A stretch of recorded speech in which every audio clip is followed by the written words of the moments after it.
So with that, I'll let these gentlemen talk a little bit more about each one of their programs. Well, afterwards, I'll provide a few introductory questions, and then we'll open it up to the audience to dig a little bit deeper. Game-changing development, we mature technology. So if you are familiar with NASA's TRL level, I think anybody that's in the aerospace area has at some point in time been exposed to NASA's TRL advancement scale. We take technologies in, as Gynelle said, we take them in at TRL 3, 4 kind of a number, and we advance them into a TRL 5, 6 capability.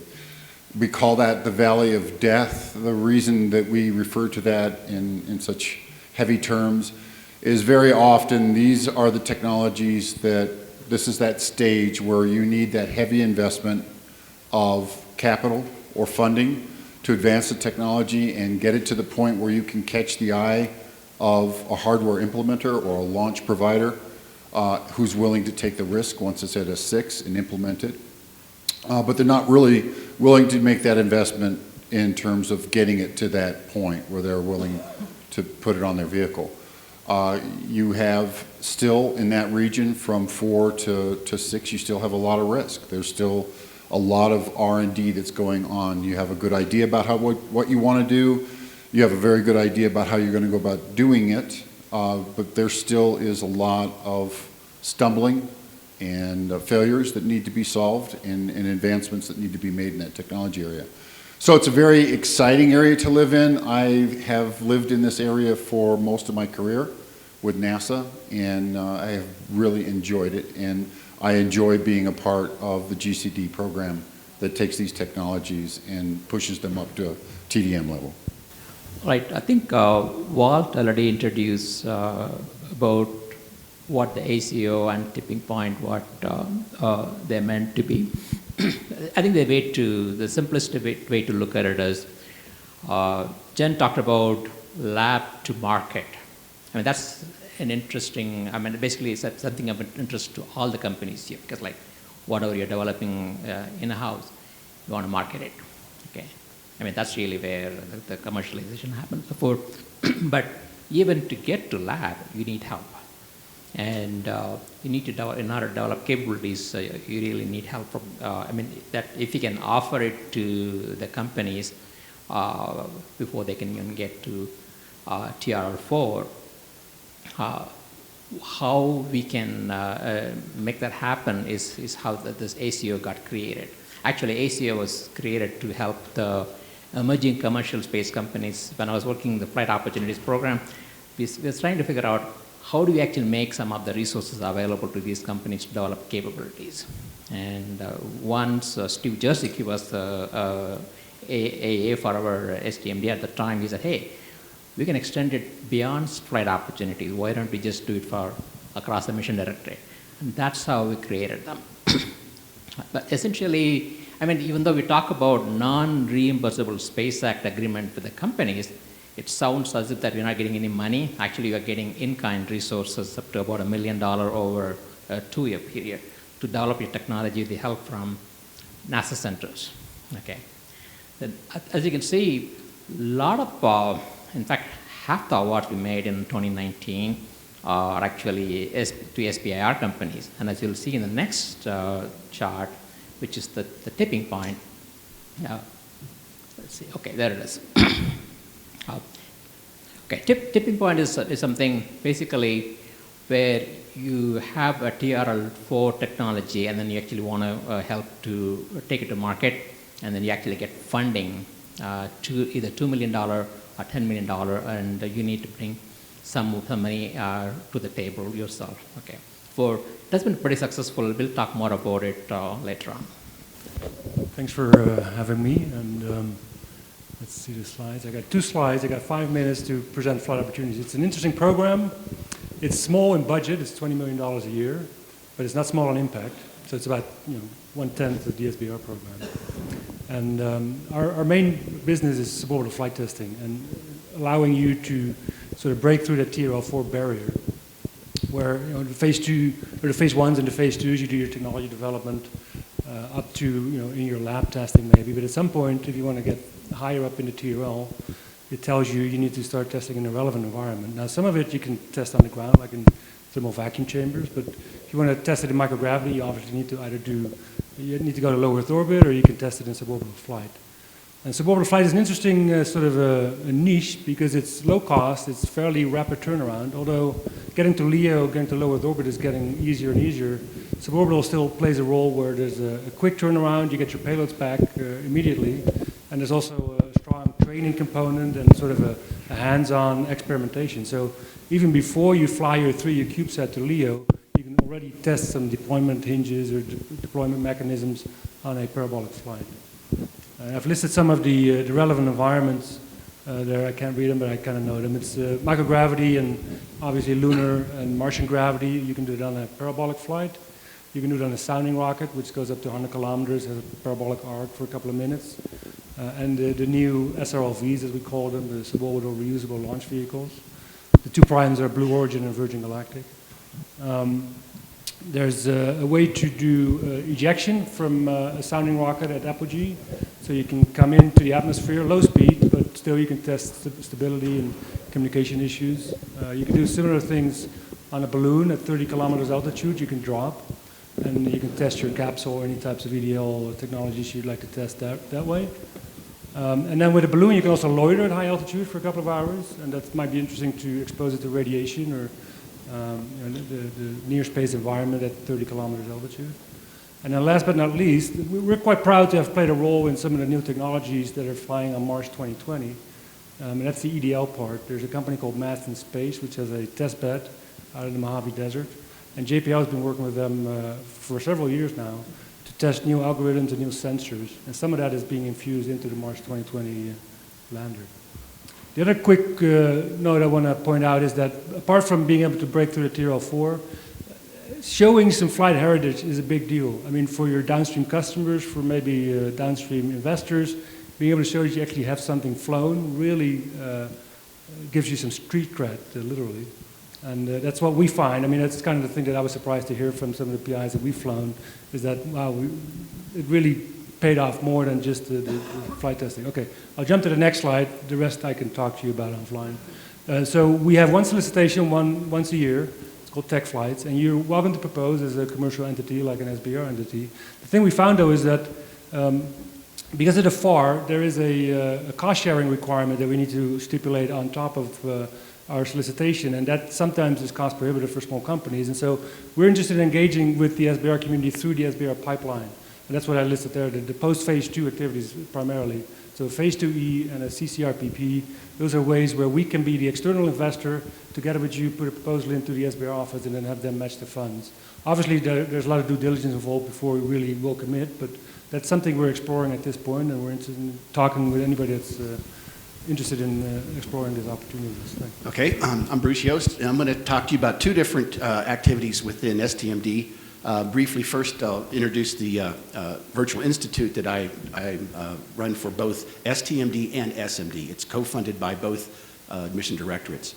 The Small Spacecraft Systems Virtual Institute is set up to communicate, interact, and help integrate all things small sat across not just those two mission directorates, but all of the space mission directorates. And we do that by organizing conferences. We also collect data, and we publish databases, including a document that we're going to do again in 2020 called Small Spacecraft State of the Art. Some of you I recognize some of the companies here are in that document. We don't make endorsements in that document, but we try to just make everybody aware, both mission designers, mission funders, and also industry aware of some of the technical things that are going on in small spacecraft. So now I'm going to switch and talk about the Small Spacecraft Technology Program, which is the other part of what I do. And I think, if I can see which one's up here. So this chart addresses specifically the things that the Small Spacecraft Technology Program does. Essentially, they fly stuff. So the program takes technologies, spacecraft, subsystems, software, and actually puts it on orbit to get the real flight data back. As Alex said earlier, it's a way of validating the technology and making it testable or showing that it's been tested and ready for use by other NASA mission directorates. So these are the kind of the elevator pitches for the Small Spacecraft Technology Program. And the next chart, I think, shows, here's kind of a list of some recent activity. Some of this may be familiar to some of you. Some of you may be on some of these missions, for all I know. We work with JPL for doing RF demonstrations, optical communication. There's one coming up where we're going to do rendezvous and prox ops and docking with a company called TIVAC.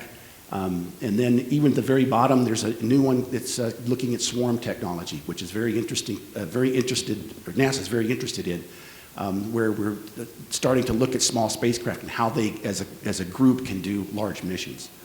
So I talk about all this. I can talk about this stuff all week or all day and all day to tomorrow. So we'll save that time to do that. So I just will leave you with the last little bit. What's a sound bite that we talk about in small spacecraft? Smaller, smarter, and sooner. It's not cheaper, better, faster anymore. Someone already used that one. So that's it. Okay, great. And all of you talked about the fact that you leverage some of our SBIR companies to mature their technologies.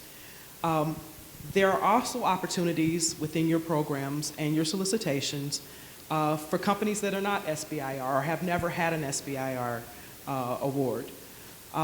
How would you recommend that companies go about doing the appropriate homework to understanding how to best be successful within your program? So within GCD, we participate directly with STMD solicitation. So we'll participate in the writing of the solicitation, and we also participate in evaluation, and then we'll actually receive a certain amount of these investments that come in. So a lot of the things that I would encourage folks to do is to look at the ACOs, which are announcements of collaborative opportunities. That generally is a nice way for you to get in the door, to build up those networks with the folks that are doing the work, that are investing in the advancements that we need. And it really is important for you to build that network, to get to know. I think I heard somebody from the Air Force earlier on the panel that said you need to have that champion that's on the inside of that fence. And I would have to tell you that I agreed with that strongly. You need to have that network or that person that's sitting on the inside that understands your technology intimately and can be reached out and touched in terms of asking questions. Is it really where it's at? Can it really do the things they're doing? How much of this is real? How much of this is conceived that can be? Those kinds of things for us.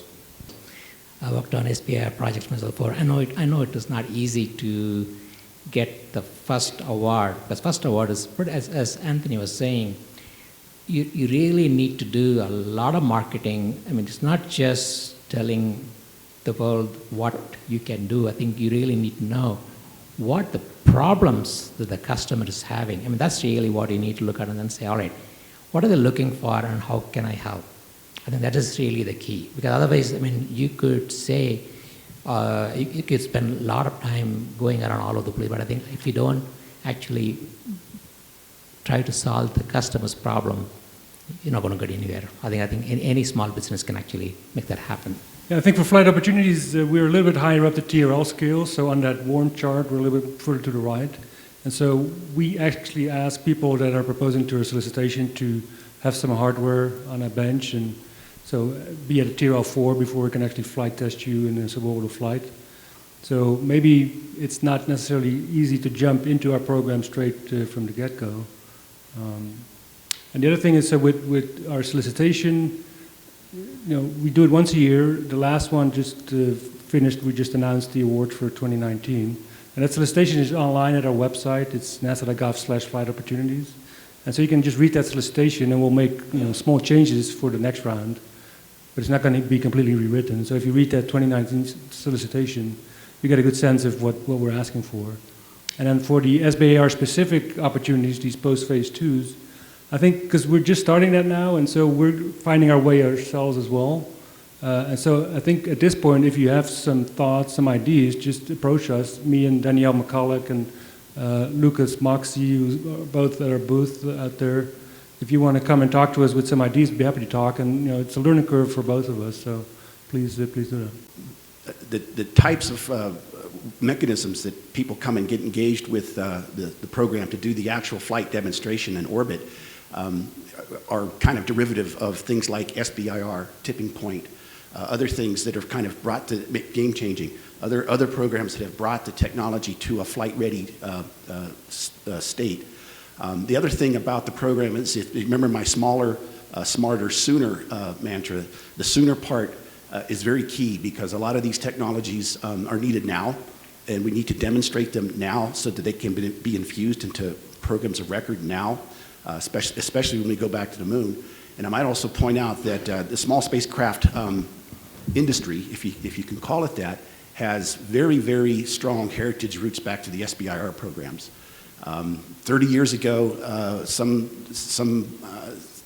think it was DoD started, Air Force, I believe, started out funding SBIRs and small spacecraft when small spacecraft wasn't really even a normal word. And now if you look at the industry base out there, it's incredible, and it's growing very quickly. To help folks understand how they can participate, is there a regular cadence to your program as far as your solicitations coming out?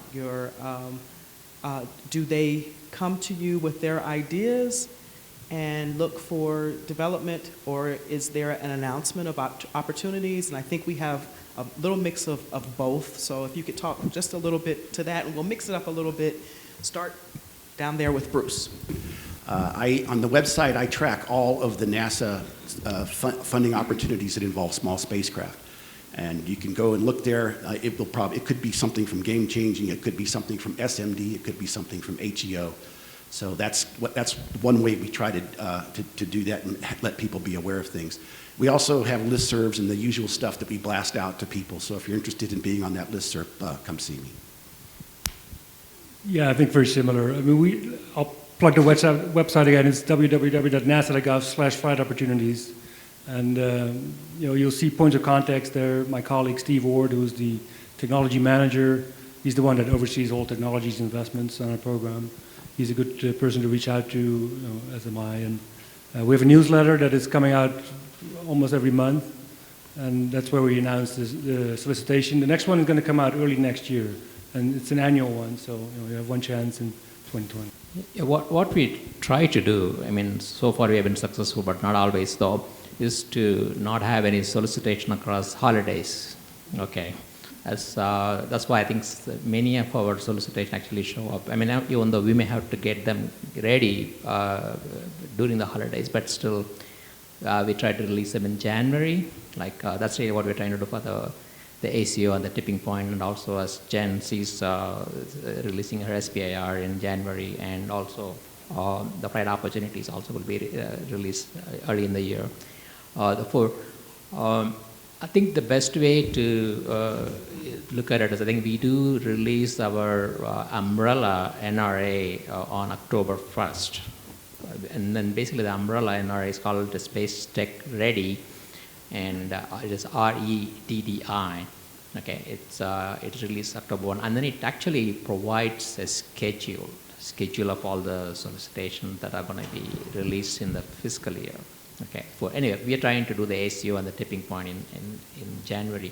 One other thing that you may want to be mindful of is, I know that you don't necessarily like the request for information RFI, only because like it feels as if that you provide information and then it just goes into a dark hole, and then you never see anything back from the government. But I think we actually look at what you submit, and we do analyze it, and then we provide that information to our leadership, and to make sure that in the decision making, the RFI information is considered.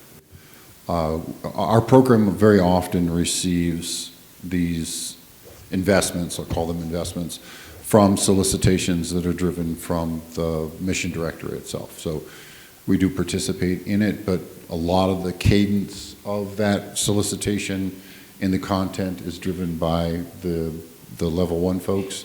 at STMD, and then we end up being the managers of those technologies. So very often they'll look at them and say, this is a technology that fits in that mid-TRL band. GCD is the one that's going to do this. So we have tipping point investments that we manage. We have SBIR. Generally, these are the larger SBIRs, phase 2s, phase 3 type activities.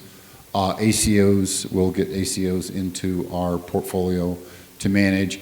And then the other way that our program will interact with commercial interests is when we see that there's a need, either being filled by one of our efforts that could possibly be leveraged into another effort in our program, we'll make that connection. We'll actually make sure that if there's a technology application that is beyond where it is currently being looked at, we'll pick that up, make that connection, and have the technology developer talk to a technology provider.